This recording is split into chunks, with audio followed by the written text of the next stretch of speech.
In the course of your spiritual path, not everyone supports you and not everyone approves.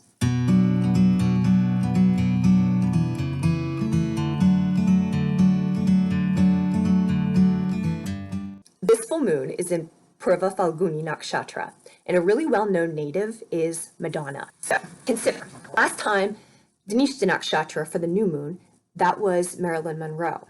So consider the difference between Marilyn Monroe and Madonna, both iconic women. Here's the difference to point out. They were both sex symbols, but they were different. So Marilyn Monroe was very feminine and acquiesced. She had a certain usefulness because she made people feel a certain way.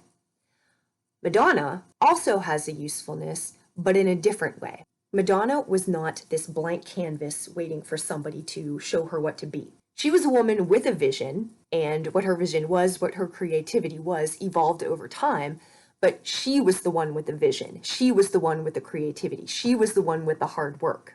She was also the one who never stopped to ask people what they thought.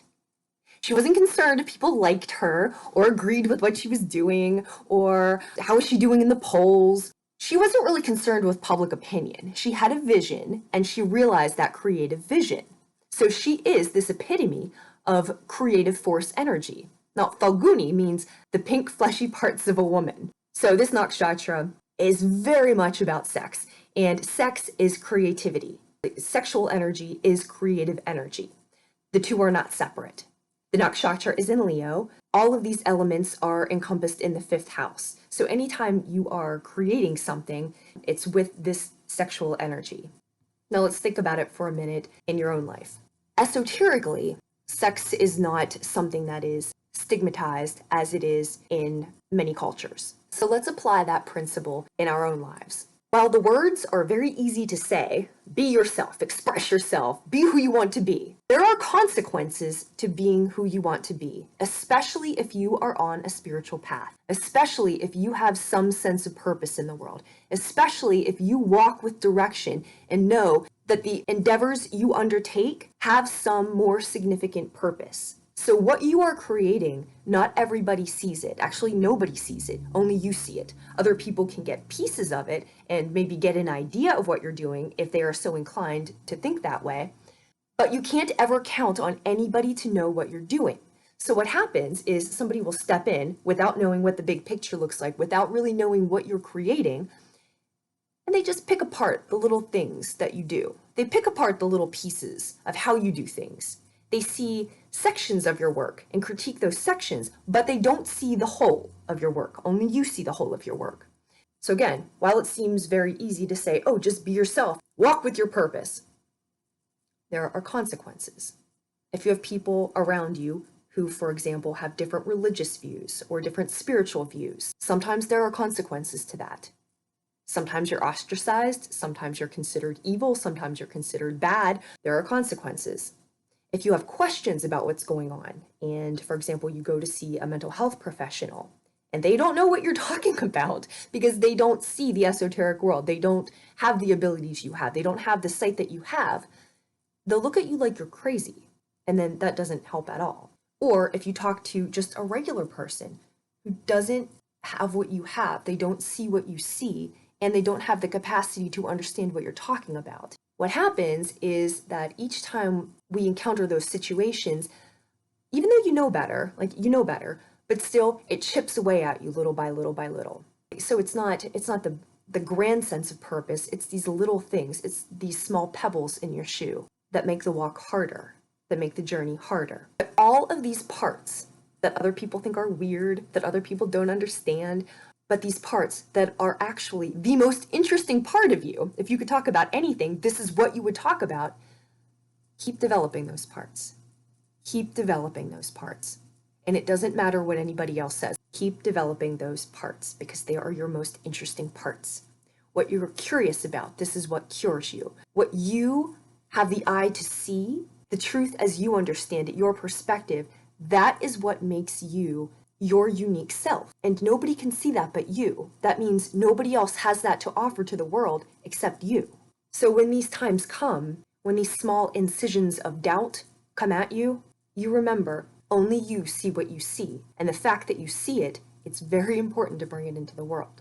And that's what this nakshatra is about. The moon is in Purva Phalguni nakshatra. Preceding that was Maga, the ancestors, and Purva Phalguni is becoming immersed in another body. So you're out of the world and now you're in the world and creating. It's the power of positive procreation and actually the ability to create something. The symbols of it are a bed or a cot, a hammock, a platform. So what's associated with it is, think a platform, a guru, somebody teaching on a platform. So knowledge, and then the bed, a resting place. So a place temporarily where knowledge comes into the world and has a place to be expressed, but for now is resting. This energy also has to do with purging and releasing, because when something new comes in, we have to have let something else go. So these past few months, where we've been working on these changing situations and deciding what stays, what serves our highest purpose, what serves our path versus what impedes our path, we're making these changes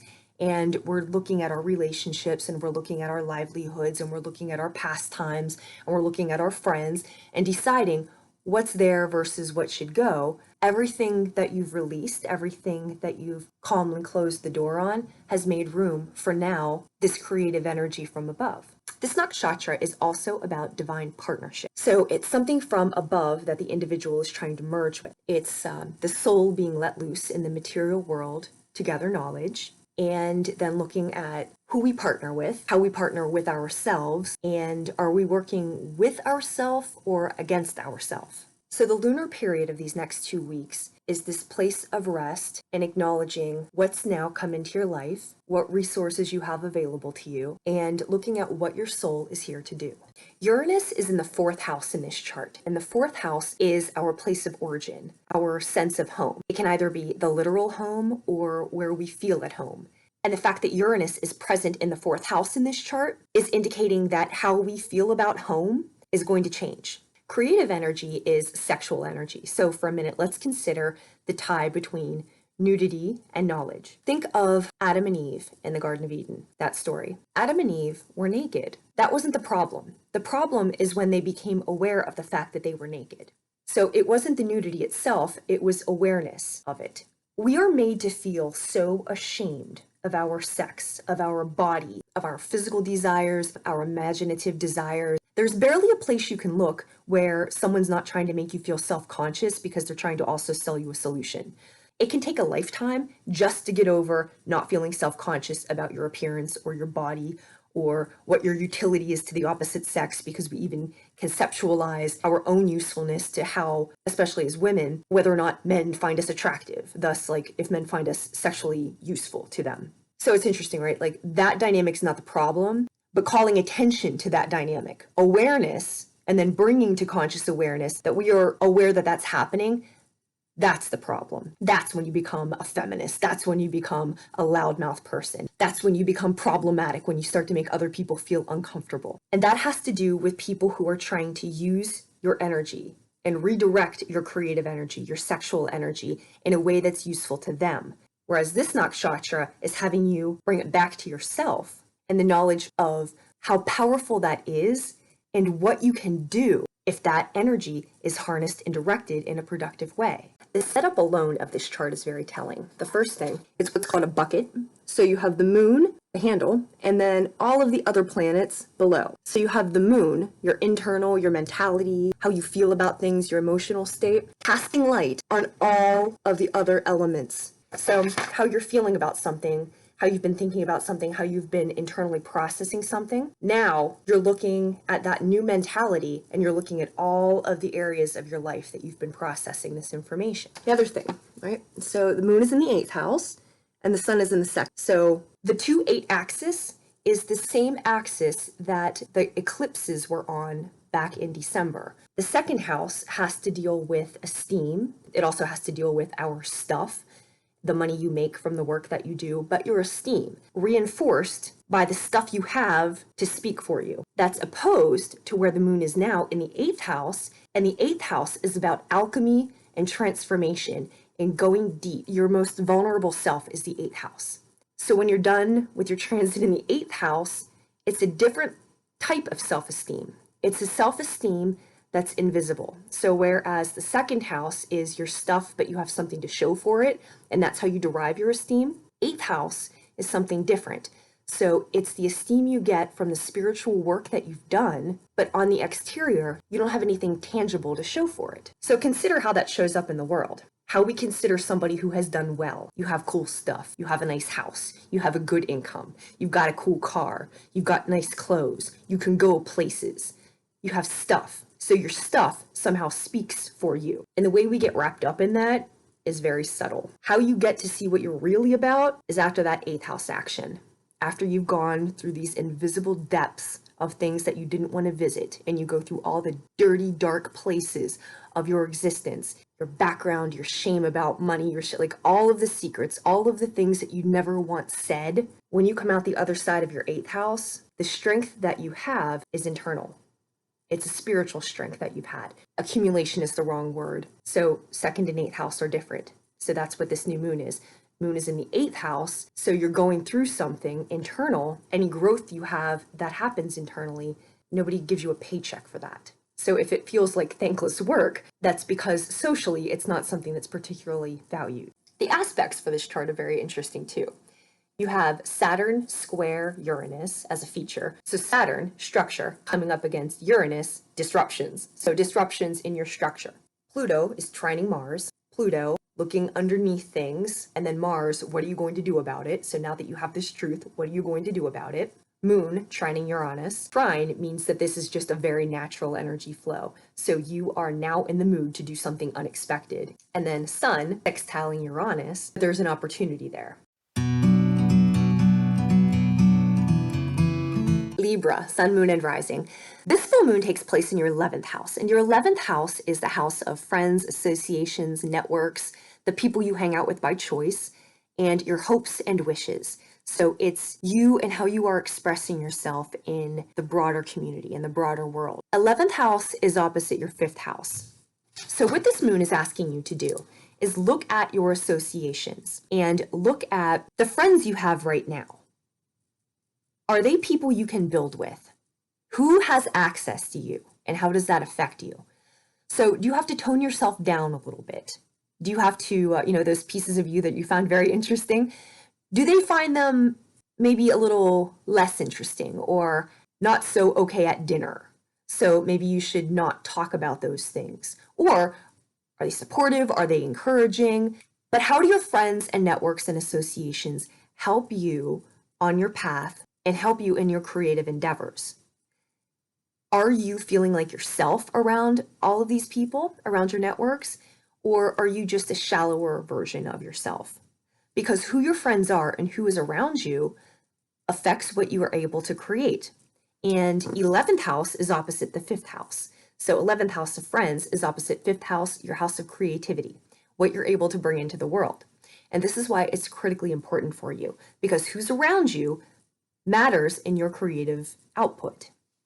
You also have Pluto in the 3rd house, so the planet of transformation, in your house of thinking, communication, and short-term travel, what's around you, so how you think, communicate, and then what's in proximity to you. And it's trining Mars in your 8th house, and your 8th house is your house of transformation. So whatever you see in the way that you've been thinking, communicating, your siblings, your neighbors, your community, Pluto shows you something. And then with whatever knowledge you've seen, Pluto's transformation. So with whatever you've seen from there, Mars is the initiatory action. So you've seen this, and now what are you going to do about it?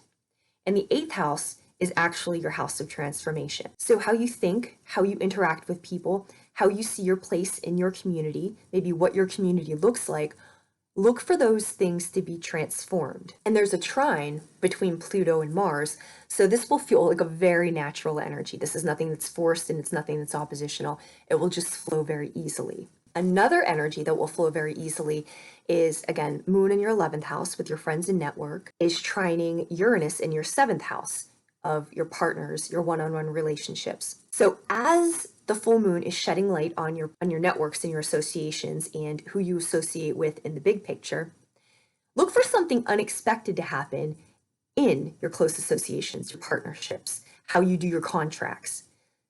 So with the people now who are close to you, Watch for something transformative. Watch for something sudden and unexpected to happen in your house of partnerships. Finally, Saturn in your 4th house is squaring Uranus in your 7th house. So Saturn, your structure, your home, how you think about home, what your physical structure looks like in your home, like your stuff. There will be some tension with your partnerships, your close one-on-one relationships, your 7th house. The purpose of a square is to notice the opposition and then to be able to integrate the two effectively. So whatever is happening with your home, with the structures of your home, and unexpected events that are happening in your close one-on-one partnerships and relationships, look for how you can create a more harmonious situation with them. But watch out that these two dynamics are happening. Have you noticed that the places you once were are not the places you can be anymore? Where you've come from, that ground is burned behind you. Who you used to know, not only do they not do it for you anymore, but you physically have a hard time being around them. Energetically, it just doesn't fit anymore. It's just not a match anymore. But more than intellectually challenging, it's actually physically challenging. It's energetically challenging. Socially, that's very awkward because you don't fit in. You fit in fewer and fewer places. But in a spiritual sense, this is good news because it means you're growing. So it means the clearing out, and then the people you're going to meet, you're now making room for them, and they are an energetic match. Maybe they're not doing exactly what you are doing, but you guys are headed in the same direction, and you'll find more people who are headed in a similar direction. This is growth. So here's how to use the energy for the next couple weeks. Purva Phalguni is the coming together of things. So the feminine aspect from above and the masculine aspect, the material aspect from below. You're bringing them together. And this nakshatra is a place where the knowledge finds temporary rest and is regrouping and deciding what to do. So you have Kama, the purpose, the desire to create something. You have Venus, the ruler, who imparts wisdom and counsel and advice. And you have Vishnu, the deity, which is about the preservation of what is coming into being. So presently, we're at a place where your soul is finding rest before you begin the next stages of your journey. So what you can do in this time, pull your resources together, right? If you haven't watched the last video of the new moon, watch it. Along your path, when things weren't going how you thought they should go, you learned a lot of other things. You encountered a lot of other people. You maybe worked at different jobs. You learned different trades. You maybe developed abilities. You met people who taught you things. You had time to read things. You had time to learn things. But what your knowledge looks like now, what your experience looks like now, is far more advanced than probably what you think it is. Because what you learn when things aren't going how you think, that's its own university. So you pull your resources together. Who do you know now? What do you know now? How can you apply it now? And you start to plan your next moves. And then the second element of this is that service is based on friendship and trust. So who's around you? Who can help you move in the direction you're moving? Who can you trust? It's odd too, as you start to enter into these things, people you've known forever or for a long time, they don't know what you're talking about. And then you can meet somebody who is a perfect stranger and you fall right into that conversation because you speak the same language. So we're looking at who's not an energetic or spiritual fit for you and who is an energetic or spiritual fit for you to enhance your ability to bring your creative expression into the world. So for right now, pull your resources together, integrate all of the experiences you've come through, and appreciate how difficult your journey's been and how far you've come and all of the things you know now. It's not a small thing. So take inventory, integrate, consider your partnerships, and rest.